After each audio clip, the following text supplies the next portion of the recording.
SIBO, troubles ORL à répétition, hypothyroïdie, et si tous ces troubles venaient de votre estomac? Bonjour à vous et bienvenue dans cette nouvelle vidéo, je suis vraiment ravie de vous retrouver aujourd'hui.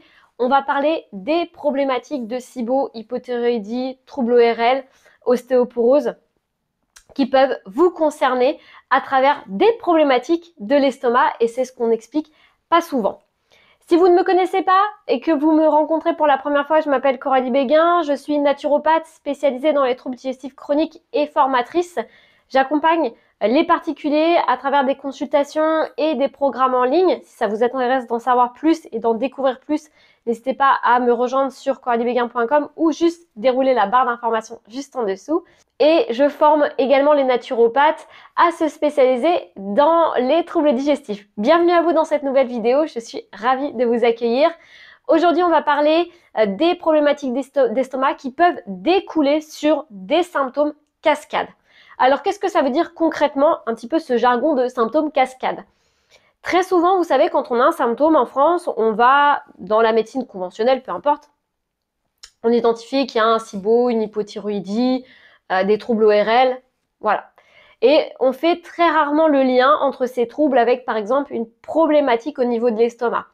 Pourquoi? Eh bien, parce que comme on fonctionne de façon disloquée, on va voir un spécialiste pour tel problème, un autre spécialiste pour tel problème, il est rare qu'on prenne l'ensemble du corps. Dans ce que j'ai pu observer dans les consultations, c'est que souvent, des problématiques d'un manque d'acide chlorhydrique au niveau de votre estomac. Je vous rappelle que l'estomac doit avoir un pH entre 1 et 2 entre les digestions pour pouvoir digérer et assimiler. Si on n'a pas ce pH qui est fort, eh bien malheureusement déjà on n'a pas de désinfection du tube digestif qui va entraîner une prolifération bactérienne et fongique. Et c'est le cas dans le SIBO. On a une prolifération bactérienne au niveau de l'intestin grêle. Et souvent, cette prolifération bactérienne et intestinale, on ne la corrèle pas trop avec un estomac qui n'a pas un pH assez fort pour digérer. Première chose. Deuxième chose, on sait aussi également que dans l'hypothyroïdie qui est ralentit l'organisme, on sait qu'il y a un problème souvent au niveau de l'estomac qui ne sécrète pas assez d'acide chlorhydrique et dans les troubles ORL chroniques, donc sinusite, bronchite, rhinopharyngite, les rhumes à répétition, le nez qui coule en permanence, eh bien on sait que vous avez une hyperagitation au niveau de votre estomac. Vous avez votre estomac qui s'emballe énormément, qui produit beaucoup plus de mucus, il va donc avoir un afflux de sang qui va être beaucoup plus important. Et cet afflux de sang va s'étendre à ce qu'on appelle la voie ORL, qui va donc amener du mucus et favoriser un terrain fertile, un terrain propice pour la mise en place des bactéries et des bactéries, sinusites, rhinopharyngites, etc. Il faut bien comprendre que nous sommes tous sujets, on peut tous faire une infection, on peut tous déclencher un trouble ORL, une sinusite, une hypothyroïdie, un SIBO. Qu'est-ce qui va faire que la personne va en déclencher ou pas? Qu'est-ce qui va faire que vous allez en déclencher? Eh bien, c'est votre terrain. Votre terrain est tout. Et ça veut dire quoi? Eh bien, ça veut dire qu'en fonction de votre hygiène alimentaire, de votre façon de penser, de votre exercice physique, de vos antécédents, de vos traitements, eh bien, votre terrain peut être déséquilibré. Et s'il est déséquilibré, on va voir apparaître ce type de troubles.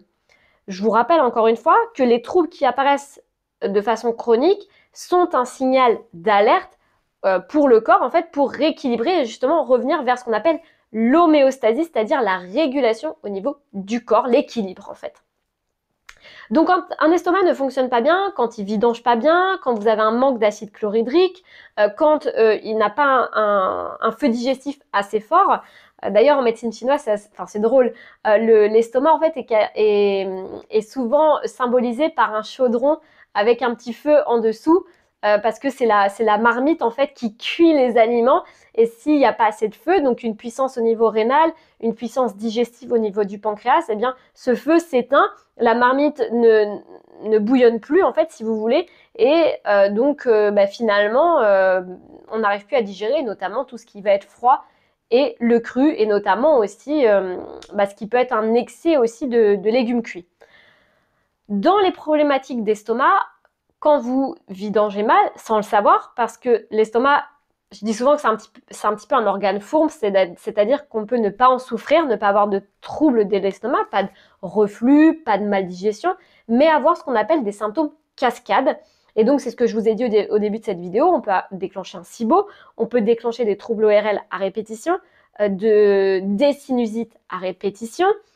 On peut également déclencher des carences, puisque l'estomac étant un cofacteur de l'assimilation, on va souvent voir des carences comme l'acide folique, le zinc, le fer également, le calcium et le cuivre, qui sont des oligoéléments indispensables pour notre vitalité et notre immunité. On va voir aussi beaucoup dans les cas de prise d'IPP, de dysfonctionnement de l'estomac, de l'ostéoporose, donc de la déminéralisation par raréfaction de la trame protéique de l'os. Et donc, c'est-à-dire que ma trame protéique, enfin ma trame de l'os n'est plus assez nourrie, et donc il y a une partie qui s'effrite, si vous voulez, il y a une partie qui s'enlève, et je vais potentiellement peut-être faire de l'ostéoporose. Et donc c'est l'ostéoporose, bon, il n'y a pas que ça, hein, c'est multifactoriel encore une fois, mais il peut aussi en découler de l'ostéoporose. On va beaucoup voir aussi dans les problématiques d'estomac des érosions dentaires, des caries à répétition, des problématiques de parodontite, de gingivite, de saignement des gencives, tout ce qui concerne la flore buccale, de la mycose à répétition, de la candidose aussi au niveau buccal. On peut aussi apercevoir dans les cas de maldigestion au niveau de l'estomac, eh bien de l'oppression cardiaque et des palpitations cardiaques si l'origine cardiaque a bien été enlevée. Par exemple, moi, ça m'est souvent aperçu chez mes consultants qui ont des problématiques d'estomac, de leur demander après un repas copieux ou lourd, est-ce qu'ils peuvent faire des petites oppressions cardiaques ou des petites palpitations? La réponse est souvent oui. On peut aussi également retrouver dans les selles des morceaux d'aliments intacts. Ça, souvent, je pose la question, pareil, dans les programmes en ligne et dans les formations, est-ce que vous retrouvez des morceaux de quinoa, des pots de tomates, du maïs dans vos selles, des graines de quinoa? Eh bien, la réponse est oui, et ça, encore une fois, c'est souvent aussi le signe d'un estomac qui ne vidange pas. Souvent, on me dit, bah non, c'est mon intestin, puisque c'est mon intestin qui produit les sels. Et oui, mais c'est l'estomac qui réduit le bol alimentaire en ce qu'on appelle le chyme, donc la purée alimentaire, si vous voulez, qui doit bien le rendre en bouillie, qu'il n'y ait plus de traces d'aliments qu'on puisse reconnaître, et après l'intestin, par le biais de différentes façons, le compacte en sel. Et si l'estomac n'a pas bien fait son travail, on va le retrouver au niveau des selles, donc avec des graines, parfois des morceaux d'aliments qui sont vraiment intacts. J'ai même eu le retour d'une de mes consultantes qui m'expliquait qu'elle sentait qu'elle avait une problématique d'estomac, ça se faisait pas au niveau de la vidange gastrique, et qu'elle avait retrouvé des morceaux de viande crue, des morceaux de steak haché qu'elle avait mangé directement dans ses selles. C'était rose. Et ça l'a vraiment choquée, parce qu'elle s'est dit, mais comment ça se fait que je retrouve des morceaux intacts de viande? C'était du steak haché, ou je sais plus ce que c'était, mais en tout cas, elle avait retrouvé des petits morceaux de rose dans ses selles. C'était minime, bien évidemment, mais elle les avait quand même bien repérés à l'œil nu.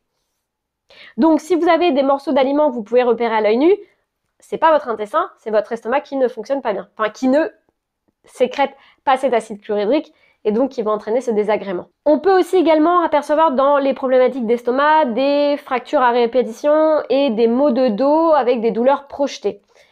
C'est-à-dire, ça veut dire que des fois, encore une fois, vous pouvez ne pas avoir de problématique d'estomac, et c'est ça ce qui est un petit peu difficile, hein, parce que vous allez avoir mal au dos, c'est ça souvent les douleurs projetées, et ça va correspondre à l'estomac, donc c'est ce qu'on appelle des douleurs projetées. C'est un ostéopathe, en général, peut vous le diagnostiquer, enfin il peut le voir, ou un chiropracteur.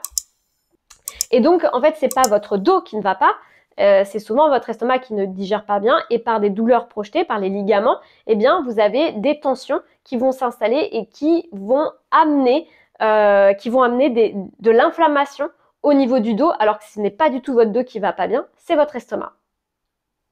Et souvent, d'ailleurs, ce que j'ai pu voir aussi dans les troubles de l'estomac, dans la mauvaise digestion, c'est que vous avez aussi beaucoup de problématiques de névragie d'Arnold, des problématiques du nerf trijumeau, des problématiques de cervicales qui sont très très souvent liées à l'estomac, au foie et à l'appareil de digestion. Souvent, quand je fais des consultations, des fois j'ai des retours encore même 2 ans, 3 ans après la consultation, et on me dit que telle problématique a évolué. Comme dans les cas des allergies, les allergies c'est très très long à régler. J'ai eu le cas encore il n'y a pas très longtemps de retour de consultation d'un jeune homme qui à la base ne m'a pas du tout consulté pour ça, c'était pour des problématiques intestinales, et qui m'a dit, après 2 ans de mise en place de réglage alimentaire que nous avons vu, je n'ai plus de problématiques de graminées, d'allergies, de pollen, alors que tous les ans, je devais prendre un traitement au printemps.